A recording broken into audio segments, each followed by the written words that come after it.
อะไรวะเนี่ยโอ้ my god บอก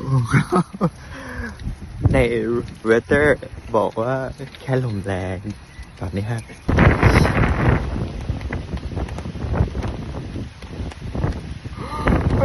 ไม่รู้ทำอะไรวะเนี่ย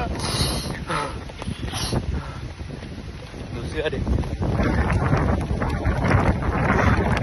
จะปิดอยู่แล้ว